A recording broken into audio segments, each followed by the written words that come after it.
So hello. Welcome back to my channel. Don't forget to like and subscribe and also support my small business at latricelimited.com. So I actually have an article here today and it states, woman claims that her hair straightening chemicals caused her uterine cancer in a new lawsuit. Okay, so I'll get into what all that is. All right, so first off, what is this uterine cancer at all? All right, so you have endometrial cancer, which develops in the endometrium, the inner lining of your uterus, and it's the most common of that. And then you got the sarcoma one, which is the rarer one of it. Okay, so I'm gonna get right into this article. It says a lawsuit has been filed over claims that chemical hair straightening products may put women at higher risk for uterine cancer.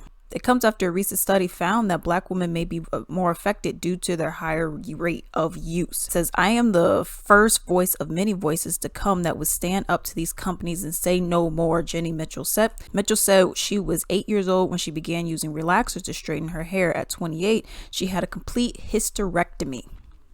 I am 32 years old right now, and I am still feeling the void of not being able to bear my own child. Imagine those chemicals being placed on your scalp every single month or every other month for 10 years. Okay, so in the Black community, because we got the European, standard of beauty and whatnot, essentially it's like, okay, your kinky hair, that's not cute.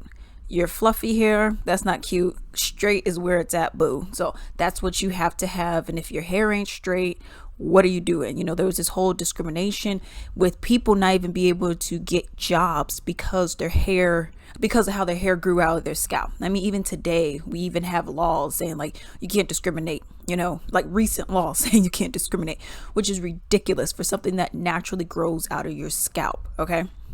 So it's like Black women are just being hit from every side. Your skin's too dark. Your lips are too big. Your booty's too big. This looks not right. Your nose is too big. I don't like this. Your hair. So it's like everything about you need to change and make it look like a white person, essentially, is what they're saying. All right. So that's why people are like, okay, well, I ain't going to change all the other stuff. But what I can do is actually change the texture of my hair. And people have been putting these relaxers. Oh, my goodness. Oh, y'all. And we use permanent relaxers interchangeably in the Black community for the most part anyways. But yeah, I mean, like, you're giving it to kids. And this is something that I knew. I was probably like 9 or something like that. And my mom actually gave me like a texturizer kind of thing. She even did it for my brother too. And she did it one time and I was like, oh, it's kind of cute, but I'm good. I don't want this, so I hope nothing in my future is looking like this because I was exposed to it, not by my own doing, of course. But that's one of the things that people don't understand. Is like, look at these chemicals that's altering your hair. Okay. Now you may say, well, Alex, your hair is straight right now. You know what? I'm not using chemicals on it. All of my stuff that I put on my hair is natural, besides my hair grease that I use, but I just put that on my hair, not my scalp. But everything that I put on my hair is all natural. And then I use a blow dryer and I use a straightener. But I'm not using any other chemicals. I'm using like organic and natural kind of oils and stuff. I make my own stuff anyway. So there's that. But that's one of the things that you got to look at, and it's like you're putting this stuff on your scalp. What is it doing? Oh, yeah, we got to take it off before it starts burning. Let me know. And then you can't touch it with your hands. And you're putting it in your scalp. I have a little bit more. It says, as most young African-American girls, chemical relaxers, chemical straighteners are introduced to us at a young age. Yes. It says, Mitchell says, society has made it the norm to look a certain way, white, okay, in order to feel a certain way. Black women have long been victims of dangerous products specifically targeted to them, civil rights attorney Ben Crump said, and says, Black hair has been and always will be beautiful, but Black women have been told that they have to use these products to meet society's standards. We will likely discover that Miss Mitchell's tragic case is one of the countless cases in which companies aggressively misled Black women to increase their profits. And yes, this is a huge thing, because I mean, they know what's in this stuff. Okay. All these companies know what's in their stuff. They know it's not good ingredients, but you're going to buy it because you want to look a certain way. Okay. That's why people got this vegan, non-GMO, no cruelty and all that kind of stuff going on now. But they didn't care about all that stuff before. Right now, before it was like, okay, well, I need my hair. I need to do this. I need my hair looking good, and I need it long, and I need to this nappy stuff on top. We need to straighten out. Doom, doom, doom. I don't care what you put in there. Yeah, it's gonna burn, child. And then now we're seeing results that now people are getting cancer from it.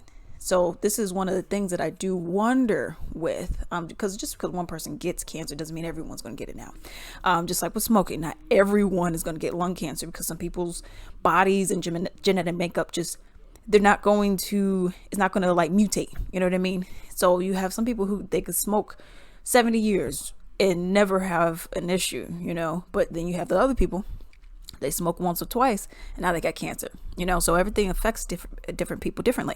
But one of the questions I do have and I am curious about is, do you think that women now, black women, since we are the main audience for this kind of stuff, do you think that black women will now stop using it? Because we had the whole natural hair movement. Everyone love your curls, doom, doom, doom, doom. And then you still have the people that's like, I tried it, but I'm going back to the cream crack. Oh, I love the cream crack.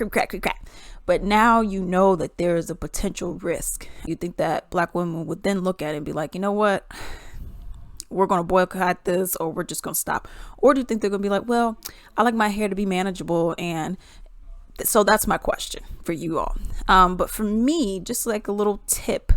So my hair, I have a whole regimen for it. Okay. And I'm actually going to just share it real quick with you all. Okay.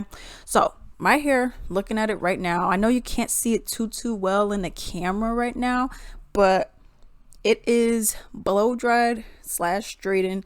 And I did the flexi rod. So my regimen for how I do my hair, and I wash my hair every week.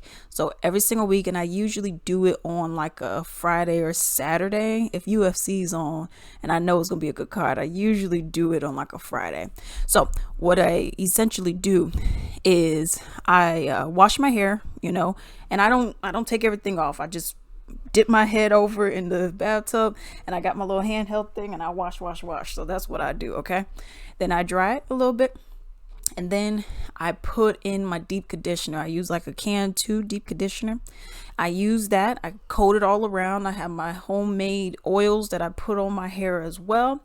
And then I get a clothes steamer, like one of those little handheld clothes steamer, and I fill it up all the way.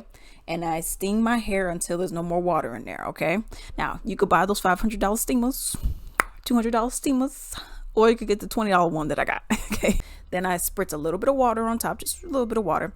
And then I put my shower cap on. And then I got like this winter hat. Okay. Then I put that on to keep in the moisture, right?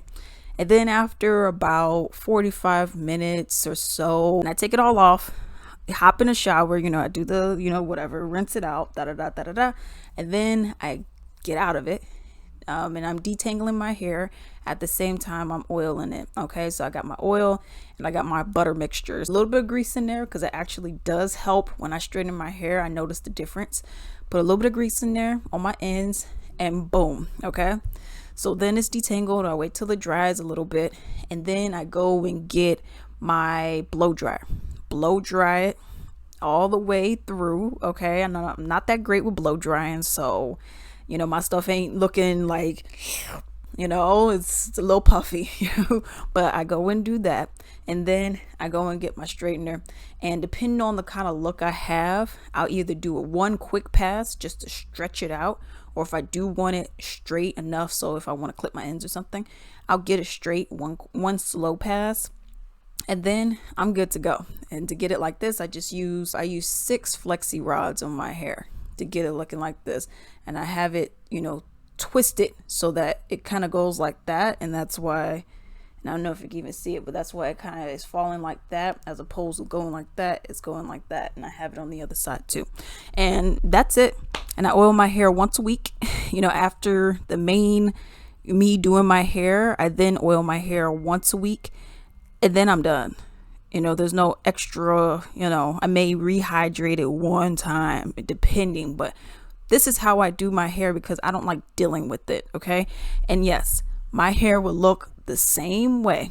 Obviously the curls get a little looser, but I don't do any kind of fancy schmancy wrapping up my hair or anything like that. I literally just get a little ponytail holder, and then I just put it up in a little ponytail in the back, kind of cover up the ends a little bit. Then I put my do-rap on and my bonnet, and then I'm good to go. Okay. And then I just take it out the next day, shake, shake, shake, boom, boom, and I'm good to go. And that literally takes like 10 seconds, so you do all that work that one day, and then the rest of the week you don't have to do anything. You could go 2 weeks if you want to, but for me, in my hair, because I am using heat and a significant amount of heat, I do not let it go 2 weeks without me doing something to it. But that's my little regimen, my little 2 cents out here. But definitely let me know what you guys think to that question that I posed, and until then.